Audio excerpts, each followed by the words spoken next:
নির্ধারিত সময়েও শেষ হয়নি ব্রাহ্মণবাড়িয়ার আশুগঞ্জ থেকে আখাউড়া পর্যন্ত 4 লেন প্রকল্পের কাজ। এতে প্রতিনিয়ত দুর্ভোগ পড়ছেন যাত্রীরা।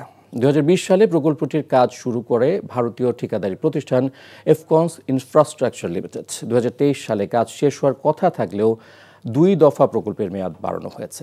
যোগাযোগ উপদেষ্টা ফাউজুল কবির খান সরেজমিনে কাজ পরিদর্শন করে দ্রুত শেষ করার তাগিদ দেন। ব্রাহ্মণবাড়িয়া থেকে শেহাবুদ্দিন বিপুর পাঠানো রিপোর্ট।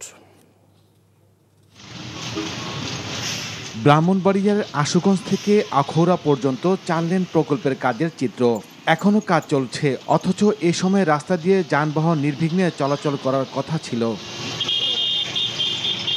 2023 সালে কাজ শেষ করার কথা থাকলেও শেষ হয়েছে মাত্র 60%।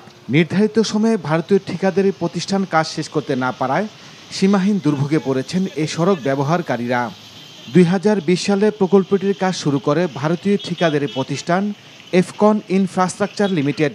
2023 সালে কাজ শেষ করার কথা থাকলেও 2 দফা প্রকল্পের মেয়াদ বাড়ানো হয়েছে, এরপরও কাজ শেষ হয়নি। টাকা গেলে আবার 3 দিন পার হয়ে যানজট ঠেলা যাইতে। যত তাড়াতাড়ি শেষ করে অতি আমাদের লাগে খুবই ভালো হতো। আমরা এই দুর্ভোগ ক্লান্তি থেকে আমরা অনেক মুক্তি পেতাম। 4 জায়গায় ওনারা এখনো কাজ চলমান রাখছেন। তা আশা করি যত দ্রুত কাজ সম্পন্ন হবে, যান চলাচল মানুষ নির্বিঘ্নে ঢাকা সিলেট এবং সিলেট কুমিল্লা সড়কে যাতায়াত নির্বিঘ্নে করতে পারে। প্রকল্পটির কাজ 3 ধাপে শেষ করার কথা। প্রথম ধাপ আশুগঞ্জ গোল চত্বর থেকে সরাইল পর্যন্ত, দ্বিতীয় দফা সরাইল থেকে তন্তর বাজার পর্যন্ত এবং তৃতীয়টি ছিল ধরখার বাজার থেকে আখাউড়া স্থল বন্দর পর্যন্ত। তবে অজ্ঞাত কারণে তৃতীয় ধাপের কাজ বন্ধ রাখার সিদ্ধান্ত নিয়েছে ভারতীয় ঠিকাদারি প্রতিষ্ঠান। যোগাযোগ করা হলে এ বিষয়ে কোনো সদুত্তর মেলেনি। 4 লেন প্রকল্পের ব্যবস্থাপক জানান, 5 আগস্টের পর ঠিকাদারি প্রতিষ্ঠান ভারতে চলে যায়। এতে বন্ধ থাকে সড়কের কাজ।